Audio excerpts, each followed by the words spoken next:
Assalamualaikum warahmatullahi wabarakatuh. Halo anak-anak, bertemu lagi bersama dengan Ibu Putri. Bagaimana kabar anak-anak pada hari ini? Semoga kita selalu dalam keadaan sehat, sehingga kita lebih semangat untuk melakukan aktivitas pada hari ini, dan tentunya lebih semangat untuk mengikuti pelajaran Ibu pada hari ini. Di video pembelajaran kali ini, Ibu akan menyampaikan materi pembelajaran untuk kelas 5, tema 6, subtema 1, pembelajaran 5. Namun sebelum kita memulai pelajaran kita pada hari ini, mari kita berdoa menurut agama dan kepercayaan kita masing-masing. Berdoa dimulai.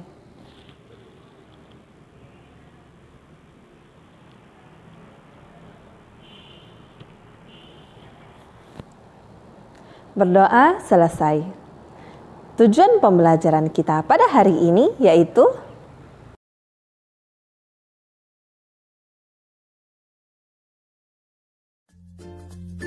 hari masih sangat pagi.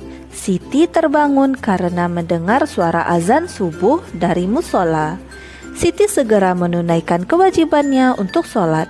Siti mengira ia orang pertama yang terbangun pada pagi hari itu.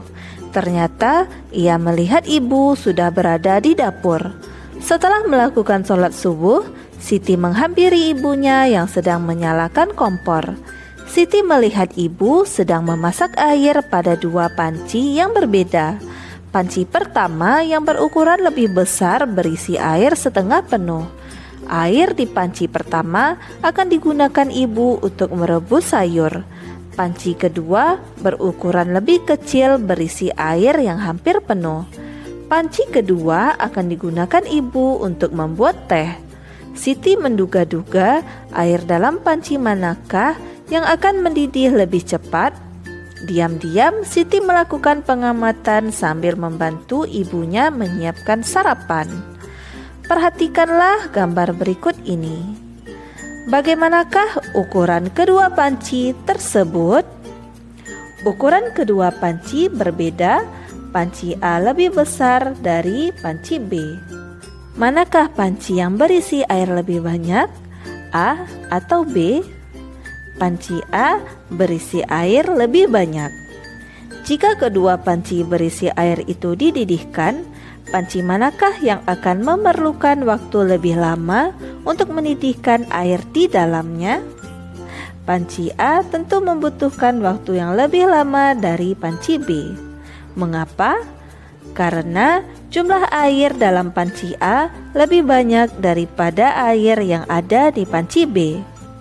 Bagaimana hubungan antara energi panas yang dibutuhkan untuk mendidihkan air di dalam panci dengan suhu air di dalamnya? Air mendidih pada suhu 100 derajat Celcius. Semakin banyak jumlah air, semakin banyak energi panas yang dibutuhkan untuk mendidihkannya. Kesimpulan, kegiatan yang berbeda memerlukan energi panas yang berbeda juga. Berdasarkan kegiatan di atas, identifikasikan kegiatan sehari-hari yang menunjukkan penggunaan energi panas. 1. Menyetrika baju menggunakan setrika listrik. 2. Penjemuran pakaian, pengeringan pakaian atau ikan asin atau bahan makanan, proses pembuatan garam. 3. Memasak air di atas kompor. 4. Mengeringkan rambut menggunakan hair dryer. Selanjutnya ayo berlatih. Manakah kegiatan berikut ini yang membutuhkan energi panas atau kalor yang lebih banyak? Berilah tanda centang pada kotak yang telah disediakan. Pada kegiatan pertama yaitu mengeringkan pakaian yang sangat basah, kita beri tanda centang karena mengeringkan pakaian yang sangat basah itu membutuhkan energi panas atau kalor yang lebih banyak. Pada kegiatan kedua, mengeringkan pakaian yang setengah basah, tidak kita beri tanda centang karena mengeringkan pakaian yang setengah basah tidak membutuhkan energi panas atau kalor lebih banyak. Selanjutnya, mengeringkan sapu tangan basah dari kain yang tipis. Tidak kita beri tanda centang karena mengeringkan sapu tangan basah dari kain yang tipis tidak membutuhkan energi panas atau kalor yang lebih banyak. Sedangkan mengeringkan handuk mandi basah yang tebal kita beri tanda centang karena mengeringkan handuk mandi basah yang tebal itu membutuhkan energi panas atau kalor yang lebih banyak. Selanjutnya mengeringkan rambut panjang sehabis keramas kita beri tanda centang karena mengeringkan rambut panjang sehabis keramas membutuhkan energi panas atau kalor yang lebih banyak. Sedangkan mengeringkan rambut pendek setelah keramas tidak kita beri tanda centang karena mengeringkan rambut pendek setelah keramas itu tidak membutuhkan energi panas atau kalor yang lebih banyak.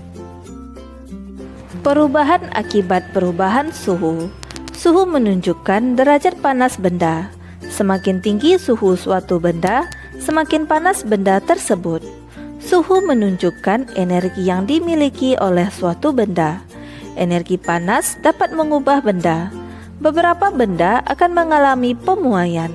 Pemuaian panas adalah perubahan suatu benda yang dapat menjadi bertambah panjang, lebar, luas, atau berubah volumenya karena terkena kalor atau panas.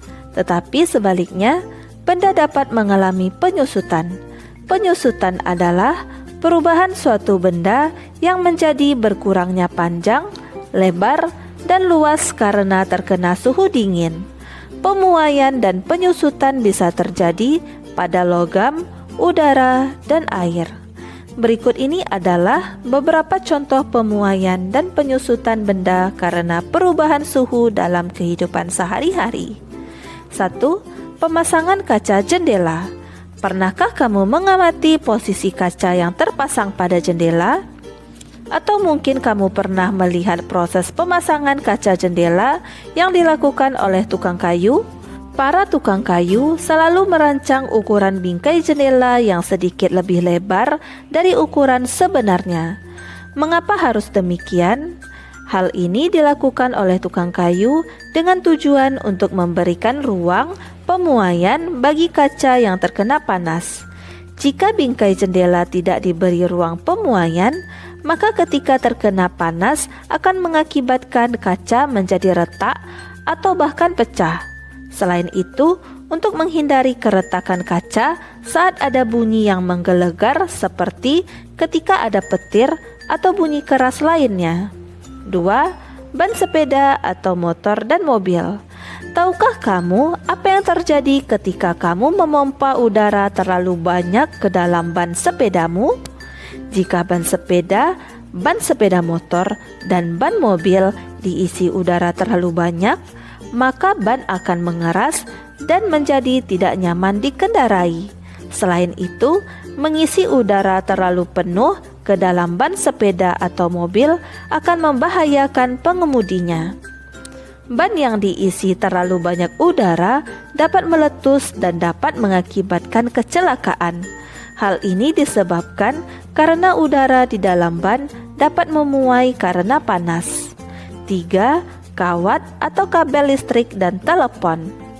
Apakah kamu memperhatikan bahwa kawat atau kabel telepon dan listrik terlihat mengendur dan tidak tegang? Hal ini dilakukan dengan tujuan agar kawat atau kabel tidak putus pada malam hari ketika mengalami penyusutan. Selain itu, agar kawat atau kabel tidak putus jika tertimpa pohon yang tumbang. 4. Pemuaian yang terjadi pada gelas kaca. Pernahkah kamu melihat sebuah gelas kaca yang tiba-tiba pecah atau retak ketika dituangi air panas? Hal ini terjadi karena adanya pemuaian yang tidak merata pada bagian gelas. Oleh karena itu, disarankan agar tidak menuangi gelas basah atau gelas dingin dengan air panas yang baru mendidih. 5. Pemuaian pada sambungan rel kereta api. Sambungan pada rel kereta api dibuat ada celah antara dua batang rel.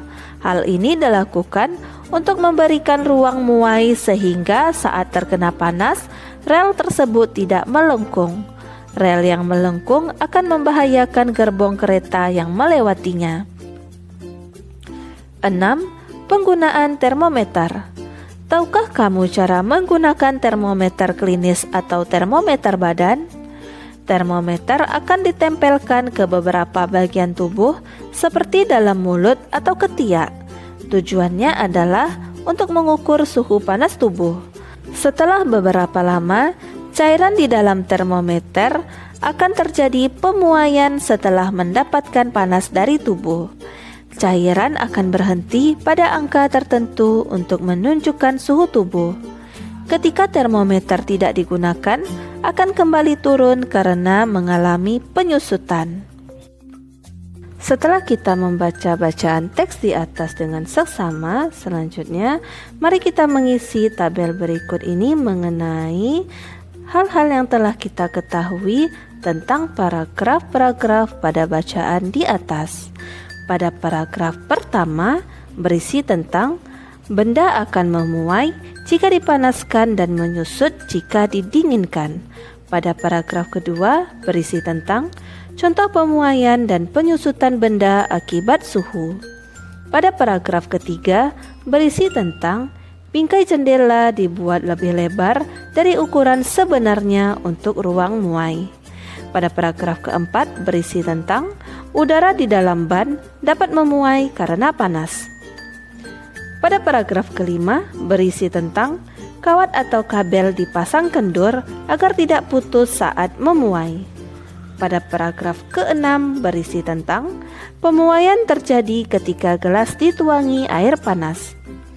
Pada paragraf ketujuh berisi tentang pembuatan celah antara dua batang rel untuk ruang muai. Dan pada paragraf ke-8 berisi tentang cairan dalam termometer akan memuai saat mendapat panas dari tubuh. Bacaan di atas menjelaskan bahwa benda akan memuai jika dipanaskan dan menyusut jika didinginkan. Contoh pemuaian dan penyusutan benda akibat suhu antara lain: 1.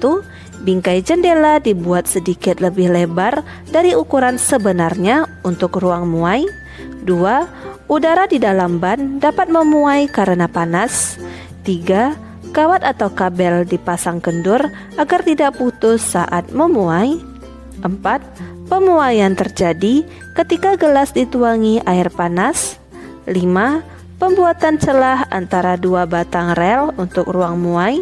Dan 6. Cairan dalam termometer akan memuai saat mendapat panas dari tubuh. Sebelumnya kamu telah mengetahui bahwa beberapa lagu daerah dimainkan dalam tangga nada pentatonis, yaitu slendro dan pelok. Gamelan adalah salah satu alat musik yang digunakan untuk mengiringi lagu-lagu pada tangga nada pentatonis. Beberapa alat pada gamelan terbuat dari bilah besi, seperti beberapa alat musik pada gamelan Jawa berikut ini. Alat musik gamelan dibuat dari campuran tembaga dan timah dengan ukuran tertentu. Ukuran dan perbandingan antara kedua logam tersebut dapat menghasilkan suara yang berbeda. Campuran logam itu harus dipanaskan dengan suhu tinggi agar mencair dan mudah dibentuk. Proses ini disebut dengan peleburan.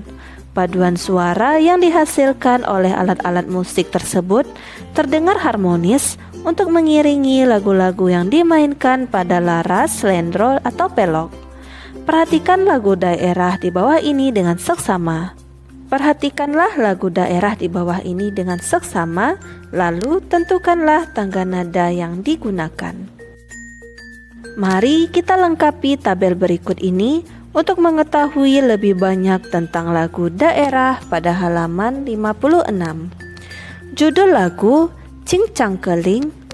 Asal lagu yaitu dari Jawa Barat. Tangga nada slendro. Arti syair lagu yaitu Kleung dengdek buah kopi rang-rangguyan, artinya bunyi tetabuhan buah kopi bertangkai-tangkai. Ken anu dewek ulah patih diheruyan, artinya biarkan itu milikku, jangan sering diganggu. Cincang keling manuk cingkleng cindeten, artinya ingatlah manusia, hati harus selalu tenang. Plos kakolong bapak satar buleneng, artinya agar mendapat dunia yang penuh rahmat. Pat lapat, pat lapat ketinggalan, masih tebih kene pisan, artinya jangan sampai ketinggalan walau masih jauh. Layarnya bodas jeung celak kasurung ombak-ombak, artinya layarnya putih dan terlihat kecil terdorong ombak. Kesan yang didapatkan pada saat mendengarkan lagu ini yaitu gembira. Demikianlah materi yang dapat Ibu sampaikan pada hari ini. Semoga apa yang telah Ibu sampaikan pada hari ini dapat bermanfaat untuk dirimu dan menambah ilmu pengetahuanmu. Jika dalam penyampaian materi ada tutur kata Ibu yang kurang berkenan, Ibu mohon maaf. Akhir kata, wassalamualaikum warahmatullahi wabarakatuh.